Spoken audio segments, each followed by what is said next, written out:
क्या बोला रिकॉर्डिंग। आज हम लोग पढ़ने वाले हैं जैव प्रक्रम लाइफ प्रोसेस। क्लास 10th का ये बहुत ही इम्पोर्टेंट चैप्टर रहता है और इसके अंदर जैव प्रक्रम के अंदर हम लोग 4 चीज़ पढ़ते हैं। बट जैव प्रक्रम को पढ़ने से पहले कुछ चीज़ें जान लेते हैं कि जैव प्रक्रम में हम लोग पढ़ेंगे किसको। जैव प्रक्रम में हम लोग सजीव और निर्जीव का अध्ययन करेंगे। सजीव और निर्जीव का अध्ययन करेंगे कि देखते हैं कि सजीव होता कौन। उनसे पहले जैव प्रक्रम को पढ़ने से पहले देख लेते हैं कि सजीव और निर्जीव होता कौन है। सजीव किसको कहेंगे? सजीव वो सभी वस्तु हैं जो वृद्धि विकास करे, जो सांस ले, जो उत्सर्जन करे, ये सभी क्या कहलाएंगे? ये सब गुण जिसमें भी पाया जाएगा, एक जगह से दूसरे जगह जाएगा, ये सभी गुण जिसमें भी पाया जाएगा उसको क्या कहेंगे? हम लोग सजीव कहेंगे। और निर्जीव किसको कहेंगे? वो सभी वस्तुएं जो वृद्धि विकास नहीं करता हो, जो उत्सर्जन का कार्य नहीं करता, जो श्वसन नहीं करता हो, उनको क्या कहेंगे? हम लोग निर्जीव कहेंगे। सजीव में जो लक्षण रहता है, सजीव में क्या क्या लक्षण, आपको क्वेश्चन ये भी मिल सकता है। सजीव को पहचान के लिए आप किस किस मापदंड का उपयोग करेंगे? तो सजीव को पहचानने के लिए हम लोग निम्न बातों का क्या करते हैं? निम्न बातों को देखते हैं कि निम्न बातों को देखने के बाद पता चल जाता है कि ये सजीव है या निर्जीव है। जैसे बंद कर दोगे, एक तरफ लिख देते हैं सजीव और एक तरफ निर्जीव। ठीक है। मान लो आपसे ये कह देगा कि कोई वस्तु सजीव है, आप उसको पहचानने के लिए क्या क्या मापदंड का उपयोग करेंगे? तो सजीव होने के लिए क्या होना चाहिए? श्वसन करना चाहिए, उत्सर्जन करना चाहिए, पोषण करना चाहिए, वृद्धि विकास करना चाहिए। ये सब गुण दिखेगा तो उसको सजीव कहेंगे और ये सब गुण जिसमें नहीं दिखेगा उसको क्या कहेंगे? निर्जीव कहेंगे। सजीव और निर्जीव में क्या अंतर हो सकता है? सजीव और निर्जीव में अंतर, सजीव जो रहता है वो वृद्धि विकास करता है और निर्जीव जो रहता है वृद्धि विकास नहीं करता। सजीव जो रहता है वो उत्सर्जन भी करते, ये उत्सर्जन नहीं करते। इसको CO2, O2 और क्लोरोफिल, सूर्य प्रकाश, इन सब का ज़रूरत पड़ता है सजीवों में। इनमें निर्जीव में इन सब का ज़रूरत नहीं पड़ता है। सजीव जो रहते हैं वो एक जगह से दूसरे जगह चले जाते हैं, निर्जीव एक जगह से दूसरे जगह नहीं जाते हैं। सजीव में जो आते हैं, सजीव में दोनों आते हैं। जैसे सजीव में हम लोग हो गए, हम लोग भी क्या है? सजीव है। पेड़ पौधे भी क्या? सजीव है। जितने भी कीड़े मकोड़े जो भी हैं वो क्या है? सजीव है। जैसे पेड़ पौधे जितने भी हैं और या मानव जाति में, पशु में, जानवरों में जितने भी है वो सभी क्या है? सजीव है। निर्जीव वो सभी है जो चल फिर नहीं सकता। जैसे घर हो गया, कुर्सी हो गया, दीवार हो गया, ये टेबल हो गया, ये बोर्ड हो गया, ये सभी क्या आपका निर्जीव आ गया। तो सजीव में वो सभी आएंगे जो वृद्धि विकास करता हो और जो भोजन करता हो, श्वसन करता हो। पेड़ पौधे भी आपका क्या है? सजीव ही है। ठीक है। तो अंतर हम लोग आराम से देख सकते हैं। जब सजीव का गुण पता हो जाए और निर्जीव का गुण पता हो जाए तो वहाँ से हम लोग अंतर सजीव और निर्जीव का आराम से कर सकते हैं। ठीक है। सजीव और निर्जीव का इस तरह से हम लोग क्या कर सकते हैं? अंतर कर सकते हैं। अब ये चीज़ देखना कि सजीव जो उपयोग करते हैं, किन कच्ची सामग्रियों का उपयोग करते हैं। सजीव जो उपयोग करते हैं लगभग 4 कच्ची सामग्रियों का क्या करते हैं? उपयोग करते हैं। पहला जैसे हो गया CO2 का, और दूसरा O2 का, ऑक्सीजन का, तीसरा भोजन का। किसी को पहले लिखो या बाद में लिखो, फर्क नहीं पड़ता। सूर्य प्रकाश का, इन सभी कच्ची सामग्रियों, सूर्य प्रकाश, इन सभी कच्ची सामग्रियों का प्रयोग कौन करता है? सजीव करते हैं। इन सभी कच्ची सामग्रियों का प्रयोग कौन करते हैं? सजीव करते हैं। और सजीव भी आपको बता दिए, जीव जंतु, जीव जितने भी हैं, जीव मतलब हो गया सभी, मतलब हम लोग भी हो गए, पेड़ पौधे, कीड़े मकोड़े, जानवर, सभी क्या हो गए? जीव हो गए। अब जीव जंतु में हम लोग आ गए।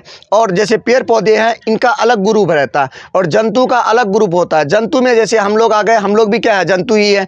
ये जानवर जितने भी है वो सभी भी क्या है? जंतु ही है। हम लोग और जितने भी जानवर है उन दोनों को एक ही ग्रुप में रखा गया जिसको क्या कहते हैं? जंतु कहते हैं। ठीक है। और जैसे पेड़ पौधे ये सभी क्या है? ये सब जीव है। ठीक है। तो हम लोग जो यूज करते हैं, सजीव जितने भी हैं, सजीव जो यूज करते हैं, चार कच्ची सामग्रियों का उपयोग करते हैं। कार्बन डाइऑक्साइड का, ऑक्सीजन का और भोजन का और सूर्य प्रकाश का। इन सभी का उपयोग कौन करते हैं? सजीव करते हैं। ठीक है। अब यहाँ पे देख लेते हैं कि जैव प्रक्रम किसको, अब हम लोग यहाँ पे देख लेते हैं जैव प्रक्रम कहते हैं किसको। ठीक है। जैव प्रक्रम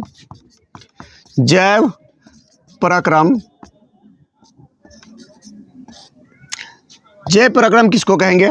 जैव प्रक्रम उसको कहेंगे जो हमारे बॉडी जो है सम्मिलित रूप से, हमारा बॉडी या हमारे बॉडी का कोई भी पार्ट्स सम्मिलित रूप से अनुरक्षण का कार्य करता हो, मतलब बचाव का कार्य करता हो, उसी को क्या कहते हैं हम लोग? जैव प्रक्रम कहते हैं।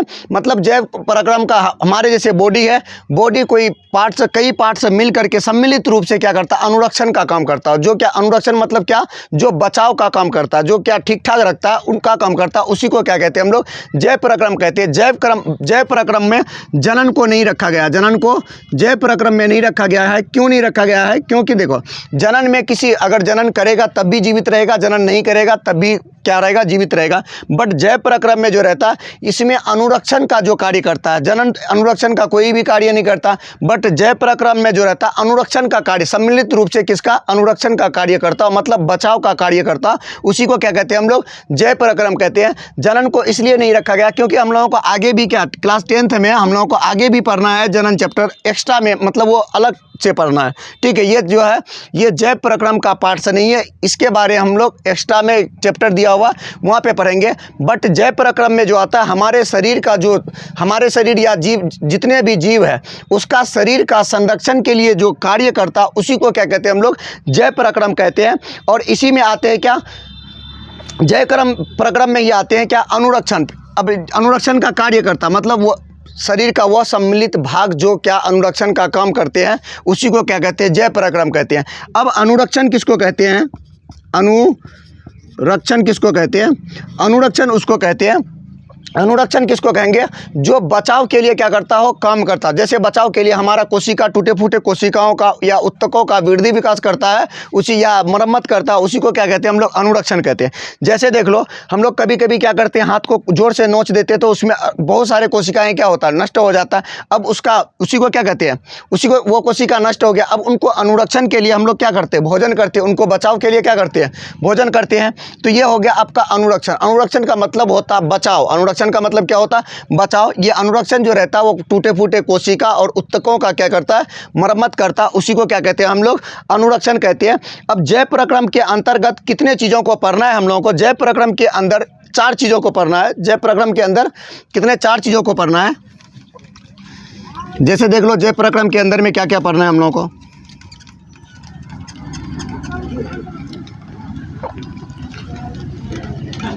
जैव प्रक्रम के अंदर में पहला पढ़ना है आपको पोषण, पोषण, श्वसन, परिवहन, परिवहन और उत्सर्जन। ये सभी हम लोगों को कहाँ पढ़ना है? जैव प्रक्रम में ही पढ़ना। कहाँ पे पढ़ना? जैव प्रक्रम में। ये आपका क्या हो गया? चैप्टर हो गया। और उसी चैप्टर में ये क्या है? पार्ट्स हैं। पोषण का, पोषण जैसे जंतु में, पोषण जैसे मनुष्य जाति में भी होगा, पेड़ पौधे वाले जाति में भी होगा, मतलब जंतु में भी होगा और पेड़ पौधे में भी होगा। श्वसन पेड़ पौधे में भी होगा और जंतु में भी होगा। परिवहन पेड़ पौधे में भी होगा और जंतु में भी होगा। उत्सर्जन पेड़ पौधे में भी होगा, मतलब सजीव जितने हैं सभी सजीव में क्या होंगे? उत्सर्जन होंगे। सभी जीव में क्या होगा? परिवहन होगा। सभी सजीव में क्या होगा? श्वसन होगा। और सभी सजीव में क्या होगा? पोषण होगा। तो सबसे पहले हम लोग इसमें से पढ़ेंगे क्या?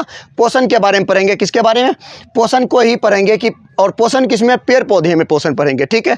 पहले हम लोग पेड़ पौधे में पोषण किस तरह से होता है पहले उनको जान लेते हैं। उसके बाद फिर किस में पोषण जानना है हम लोगों को? जंतु में पोषण जानना है, जैसे हम लोगों में किस तरह से पोषण होता है, ठीक है। तो इसमें देख लेते हैं कि पोषण कहते किसको है? पोषण कहते किसको है? पोषण किसको कहेंगे? ये आपको बता दिए कि मतलब जनन के लिए, जनन इसके अंतर्गत नहीं आता, बाकी सभी पार्ट से इसके अंदर आता, जनन को छोड़ करके, ठीक है। अब देख लेते हैं पोषण कहते किसको है। पोषण जो हम लोग भोजन करते, जो हम लोग क्या करते हैं? भोजन करते हैं। और उस भोजन से जो एनर्जी प्राप्त होता, जो एनर्जी मतलब ताकत प्राप्त होता है, उसी को क्या कहते हैं हम लोग? पोषण कहते हैं, ठीक है। पोषण किसको कहते हैं? भोजन, जो हम लोग भोजन प्राप्त करते हैं, उस भोजन से जो एनर्जी प्राप्त करते हैं, उसी को क्या कहते हैं हम लोग? पोषण कहते हैं। उसी को क्या कहते हैं? पोषण कहते हैं। जीवों के लिए पोषण क्यों आवश्यक है? जीवों के लिए पोषण क्यों आवश्यक है? जीवों के लिए पोषण इसलिए आवश्यक है,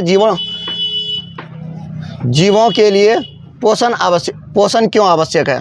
देखो, जीवों के लिए पोषण इसलिए आवश्यक है, वो वृद्धि विकास, जो भी जीव रहेंगे वो वृद्धि विकास करेंगे, साथ ही साथ वो परिवहन भी करेंगे, कार्य भी करेंगे, कई चीज़, मतलब शरीर में कई अन्य क्या कार्य करना रहता है, जिसके लिए हम लोग क्या कहते हैं, पोषण करते हैं। और पोषण से ही हम लोगों को क्या प्राप्त होता है, एनर्जी प्राप्त होता है। पोषण से जैसे कार्बोहाइड्रेट, वसा, ये सभी जो प्राप्त होते हैं हम लोगों को कहाँ से प्राप्त होते हैं, पोषण से ही। पोषण मतलब भोजन का ग्रहण करना, ठीक है, और उस ग्रहण भोजन से एनर्जी प्राप्त करना, उसी को क्या कहते हैं, जीवों को पोषण क्यों आवश्यक रहता है। जीवों को इसलिए पोषण आवश्यक रहता है क्योंकि वो एक जगह से दूसरे जगह जाएगा, कार्य करेगा, और टूटे फूटे कोशिकाओं का मरम्मत होगा, और भी कई अन्य कार्य रहता है, जिसके लिए हम लोग क्या करते हैं, पोषण करते हैं, ठीक है। वृद्धि विकास के लिए ये मेन जो रहता है, वृद्धि विकास, टूटे फूटे कोशिकाओं का मरम्मत के लिए हम लोग क्या करते हैं, पोषण करते हैं, और साथ ही साथ एनर्जी के लिए हम लोग क्या करते हैं, पोषण करते हैं।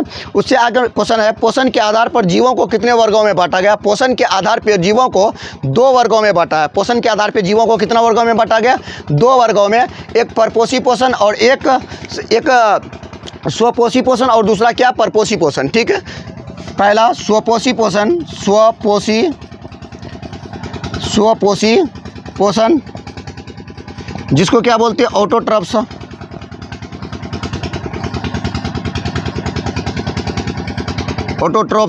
और दूसरा क्या होता है, परपोषी पोषण। परपोषी पोषण। अब देख लेते हैं कि स्वपोषी पोषण कहते किसको है। स्वपोषी पोषण जो रहता वो अपना भोजन स्वयं बनाता। जो भी स्वपोषी में आएगा, स्वपोषी पोषण अपना भोजन स्वयं बनाता, अपना भोजन बनाने के लिए किसी दूसरे पे निर्भर नहीं रहता। और ये स्वपोषी पोषण अपने से भोजन बनाता कैसे है, सूर्य प्रकाश की उपस्थिति में ये स्वपोषी पोषण अपना भोजन बनाते हैं। और परपोषी पोषण जो रहता वो इन पे निर्भर रहता। मतलब ये जो परपोषी पोषण रहता ये अपना भोजन खुद नहीं बना सकता, अपना भोजन के लिए किसी दूसरे पे क्या रहता, निर्भर रहता। अपना भोजन के लिए किसमें, किसी दूसरे पदार्थ में निर्भर रहता। बट ये जो रहता अपना भोजन बनाने के लिए, अपना भोजन के लिए ये किसी पे निर्भर नहीं रहता। बट परपोषी पोषण में जितने भी आएंगे वो सभी किस पे निर्भर रहेंगे, इस पे निर्भर रहेंगे। और इसको जो भोजन बनाने के लिए सूर्य प्रकाश की आवश्यकता नहीं है, ठीक है। इनको परपोषी को अपना भोजन के लिए सूर्य प्रकाश की आवश्यक नहीं है। यह स्वपोषी जो है ये अपना भोजन खुद बनाएगा। और ये अपना भोजन बनाएगा कैसे, सूर्य प्रकाश की उपस्थिति में खनिज लवण लेते हैं ज़मीन से और वायुमंडल में खुले CO2 प्राप्त करते हैं और वहीं से क्या करते हैं, अपना भोजन बना लेते हैं। बट परपोषी जो रहता वो अपना भोजन स्वयं नहीं बना पाता, ये अपना भोजन के लिए किसी दूसरे पे निर्भर रहता। वो दूसरा कौन है, ये स्वपोषी पोषण पे ये क्या रहते हैं, निर्भर रहते हैं। समझ में आ गया, परपोषी पोषण और स्वपोषी पोषण। उससे आगे क्या है, और इसको इंग्लिश में क्या बोलते हैं, हाइट्रोट्रोप्स। हाइट्रोट्रोप्स बोलते हैं। इससे आगे क्वेश्चन है आपका, परजीवी किसे कहते हैं, ठीक है। परजीवी किसे कहते हैं, ये दोनों एक ही शब्द है, ये जो दोनों एक ही शब्द है। परजीवी पोषण किसे कहते हैं। देखो, परजीवी पोषण जो रहता ये किसी दूसरे के शरीर में रह करके अपना वृद्धि विकास करता, उसी को क्या कहते हैं, परजीवी पोषण कहते हैं। जैसे देख लो, स्त्रियों सबको देखे होंगे आप लोग गांव देहात में, एक दूसरे के शरीर से क्या निकालते हैं, जुए निकालते। वो जुए आपका क्या हो गया, परपोषी हो गया। आप जानवर का शरीर में देखे होंगे, उसके शरीर में जिसको चिमकल बोलते हैं हम लोग, वो चिमकल भी क्या है, परपोषी है। खटमल भी क्या है, परपोषी है। इस तरह के जितने भी जीव आपको दिखने को मिलता है जो दूसरे के शरीर में रह करके अपना भोजन करता और वहीं से वृद्धि विकास करता, उसी को क्या कहते हैं हम लोग, परजीवी कहते हैं। मतलब दूसरे जीव के शरीर में रह करके अपना वृद्धि विकास करता हो, इसको क्या कहते हैं हम लोग, परजीवी कहते हैं। उसको क्या कहते हैं, परजीवी कहते हैं। उसके बाद ये है, मतलब न्यूट्रिशन, पोषण कितने प्रकार के होते हैं। पोषण 2 प्रकार के, पीछे भी देख लिए पोषण कितने प्रकार के, 2 प्रकार के हैं, स्वपोषी पोषण और परपोषी पोषण। स्वपोषी पोषण किसको कहते हैं, जितने भी पेड़ पौधे हैं, हरे पेड़ पौधे, वो अपना भोजन खुद बनाता, अपना भोजन के लिए किसी दूसरे पे निर्भर नहीं रहता, ठीक है। उसी को क्या कहते हैं हम लोग, स्वपोषी पोषण कहते हैं। और स्वपोषी पोषण, और इसको परपोषी पोषण कहते हैं। साथ ही साथ इसको विषमपोषी भी पोषण कहते हैं। इसको क्या कहते हैं, विषमपोषी भी पोषण कहते हैं। और ये जो अपना अपना भोजन स्वयं नहीं बना पाता, ये अपने भोजन के लिए किसी दूसरे पे क्या रहता, निर्भर रहता, मतलब पेड़ पौधे पे क्या रहता, निर्भर रहता। उसी को क्या कहते हैं हम लोग, परपोषी पोषण या विषमपोषी पोषण कहते हैं। ठीक है, जैसे एग्जाम्पल में भी लिख सकते हैं, पेड़ पौधे जितने भी पेड़ पौधे हैं, पेड़ पौधे जितने भी है वो क्या है, स्वपोषी हैं। पेड़ पौधे जितने भी हैं वो क्या है, परपोषी हैं, ये स्वपोषी है। और जितने भी जीव जंतु हैं, जितने भी जंतु है वो किस पे निर्भर है, वो स्वपोषी पे ही क्या है, निर्भर है। ठीक है, लिखने में पढ़ रहे हैं। परपोषी के प्रकार, किसका, परपोषी के प्रकार। परपोषी 3 प्रकार के होते हैं। परपोषी कितने प्रकार के, 3 प्रकार के होते हैं।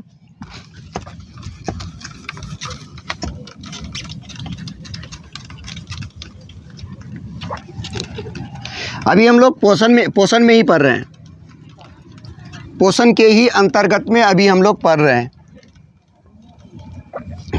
ठीक है, परपोषी 3 प्रकार के, मृतजीवी, परजीवी और प्राणी समजीवी।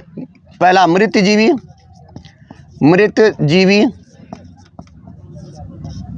मृतजीवी और दूसरा है परजीवी और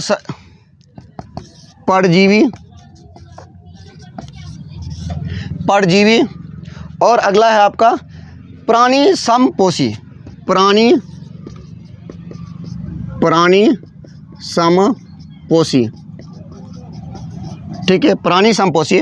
मृतजीवी किसको कहेंगे, मृतजीवी पोषण किसको कहेंगे, ऐसे पोषण जो मृत शरीर से प्राप्त करता हो, जो भी अपना भोजन मृत शरीर से प्राप्त करता हो उसको क्या कहते हैं हम लोग, मृतजीवी कहते हैं। जो अपना भोजन किसी मृत शरीर से या किसी मरे हुए के शरीर से भोजन प्राप्त करता हो उसको क्या कहेंगे हम लोग, मृतजीवी कहेंगे।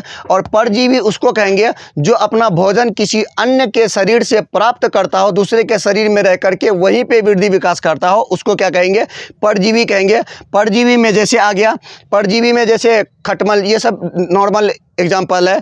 चिमकल हो गया, मनुष्य के शरीर में जो जुए पाए जाते हैं वो जुए हो गए। ठीक है, उसके बाद प्राणी संपोषण। प्राणी संपोषण में नॉर्मली क्या होता है, प्राणी संपोषण में ये जिस तरह से हम लोग भोजन करते हैं ये उस टाइप के क्या करते हैं, पोषण करते हैं। ठीक है, उससे आगे क्वेश्चन देख लेते हैं हम लोग। प्रकाश संश्लेषण क्या है। ठीक है, स्वपोषी और परपोषी में तो अंतर देख ही लिए। स्वपोषी किसको, स्वपोषी अपना भोजन खुद बनाता है, परपोषी दूसरे पे निर्भर रहता है। स्वपोषी पोषण के लिए सूर्य प्रकाश CO2 खनिज लवण इन सब का क्या रहता है, आवश्यक रहता है। और परपोषण के लिए ये सब आवश्यक नहीं रहता। और स्वपोषी के लिए क्लोरोफिल भी क्या रहता, आवश्यक रहता। और परपोषी के लिए क्लोरोफिल आवश्यक नहीं रहता। अब देखना है कि प्रकाश संश्लेषण किसको कहते हैं। प्रकाश संश्लेषण किसको कहते हैं, प्रकाश संश्लेषण सूर्य प्रकाश की उपस्थिति में क्लोरोफिल, सूर्य प्रकाश की उपस्थिति में पेड़ पौधे में ऑलरेडी पहले से क्लोरोफिल पाए जाते हैं। उस क्लोरोफिल से सूर्य प्रकाश को ग्रहण करते हैं और वायुमंडल में मौजूद CO2 और ज़मीन से खनिज लवण लेकर के वो अपना क्या बनाते हैं, भोजन बनाते हैं। और उस भोजन को क्या करते हैं, उस भोजन बनने के बाद इसमें यह बनता है जैसे CO2 प्लस H2O क्या करता है, पेड़ पौधे ये क्लोरोफिल जब मौजूद रहेगा तब ये, जिस पेड़ पौधे में अगर क्लोरोफिल नहीं रहेगा वो अपना भोजन नहीं बना सकता है। भोजन बनाने के लिए पेड़ पौधे में क्लोरोफिल का होना आवश्यक रहता है। पेड़ पौधे क्लोरोफिल के मौजूदगी में सूर्य प्रकाश लेता है, वायुमंडल में मौजूद CO2 लेता है और ज़मीन से खनिज लवण लेता है। ज़मीन से खनिज लवण मतलब जल लेता है, खनिज लवण मतलब जल लेता। और इनको सभी का अवघटन से क्या बनाते हैं, वो भोजन बनाते हैं। भोजन के पश्चात वहाँ से एक रासायनिक सूत्र भी प्राप्त होता है जिसको क्या कहते हैं, वहाँ से ग्लूकोज जो प्राप्त होता है C6H12O6 प्राप्त होता है और इसको संतुलित कर देते हैं। यहाँ पे देखो, और साथ ही साथ यहाँ से ऑक्सीजन क्या होता है, मुक्त होता है। ऑक्सीजन जो मुक्त होता है वो हाइड्रोजन से मुक्त होता है। वो किससे, हाइड्रोजन से टूट करके ऑक्सीजन क्या होता है, बाहर निकलता है। और जिसको हम लोग श्वसन के रूप में क्या करते हैं, ग्रहण करते हैं। जो हम लोग क्या करते हैं, श्वसन के रूप में ग्रहण करते हैं। पेड़ पौधे CO2 लेते हैं और हम लोग O2 लेते हैं, जिसके कारण ये वायुमंडल भी किस में है, संतुलन में है। वायुमंडल जो संतुलन में है वो पेड़ पौधों की वजह से और हम लोगों की वजह से। हम हैं तो पेड़ पौधे हैं, पेड़ पौधे हैं तो हम हैं। क्यों, क्योंकि पेड़ पौधे O2 छोड़ते हैं और O2 हम लोग ग्रहण करते हैं, और हम लोग CO2 छोड़ते हैं और पेड़ पौधे CO2 क्या करते हैं, ग्रहण करते हैं। इसीलिए बोलते हैं कि हम हैं तो पेड़ पौधे हैं, अगर पेड़ पौधे हैं तो फिर हम हैं। ठीक है, अब यहाँ पर क्या किया, CO2 कहाँ से मिल गया, इसको CO2 मिल गया वायुमंडल से। CO2 कहाँ मिल गया वायुमंडल से, H2O कहाँ से मिल गया, इसको ज़मीन से मिल गया, कहाँ से मिल गया, ज़मीन से मिल गया, और सूर्य प्रकाश सूर्य से मिल जाता है। अब इन सभी का क्या होता है, जब सम्मिलित होता है या विघटन होता है, जब अपना जैसे हम लोग खाना बनाते हैं, कई चीज़ों को मिला करके कुछ टाइम तक क्या करते हैं, उसको गर्म करते हैं और वो सब्जी बन करके तैयार होता है। 4-5 चीज़ मिक्सिंग होता है, मसाला रहता है, धनिया मसाला, अलग अलग टाइप के क्या रहते हैं, सब्जी मिला करके तब क्या बनाते हैं, भोजन का तैयार करते हैं। सेम उसी तरह से पेड़ पौधे भी सूर्य प्रकाश लिया, सूर्य प्रकाश उसके लिए हीट हो गया और ये वायुमंडल में जो रहता है, वायुमंडल में CO2 प्राप्त हो जाता है और ज़मीन से वो खनिज लवण ले लेता है। ठीक है, अब इनका क्या होता है, अपघटन जब होता है, इसको जब ग्लूकोज में कन्वर्ट करता है, C6H12O6 में कन्वर्ट हो जाता है। साथ ही साथ वहाँ से जल से जो है विघटित होकर के ऑक्सीजन बाहर निकलता है, जिस ऑक्सीजन को हम लोग क्या करते हैं, ग्रहण करते हैं, जिस ऑक्सीजन को क्या करते हैं हम लोग ग्रहण करते हैं। अब इसको संतुलित भी करना होगा, यहाँ पे 6 ठो कार्बन लगा दो। जहाँ पे भी इस चीज़ को भी ख्याल रखना आप लोगों को, केमिस्ट्री हो या फिजिक्स हो या जो भी हो, ठीक है, अगर वहाँ पे आपको रासायनिक सूत्र मिल गया, रासायनिक सूत्र मिल जाए तो उसको संतुलित करना क्या होता है, अनिवार्य होता है। इस तरफ का तत्वों का संख्या और इस तरफ के तत्वों का संख्या को बराबर करना, चाहे वो फिजिक्स पर या केमिस्ट्री पर हो या बायो पर हो, आप दोनों में क्या कर सकते हैं, इसको संतुलित कर सकते हैं। ठीक है, और यही ग्लूकोज का हम लोग क्या करते हैं, सेवन करते हैं। इसी ग्लूकोज का जीव जंतु क्या करता है, सेवन करता है। पेड़ पौधे भी करते हैं, ये नहीं कि पेड़ पौधे नहीं करते, पेड़ पौधे भी क्या करते हैं, जब जो भोजन बच जाता है, जो ग्लूकोज बच जाता है, वो अपने गांठ में मंड के रूप में या स्टार्च के रूप में क्या करता है, वो मौजूद रखता है। ठीक है, उसके लिए भी जब आपातकालीन आता है, जैसे हम लोगों के लिए आपातकालीन क्या आया था, कोरोना काल आया था। कोरोना काल में हम लोग क्या किए थे, जो भोजन स्टोर है उसी भोजन का क्या करते थे हम लोग, मतलब खर्च करते थे। उसी तरह से पेड़ पौधे के लिए भी जब आपातकालीन आ जाता है, वो जो भोजन स्टोर करके रखा था, उन्हीं भोजन का क्या करता है, यूज करता है। समझ में आ गया इतना? उससे आगे कितना मिनट का बना, देखो तो 20 मिनट का, बंद कर दो।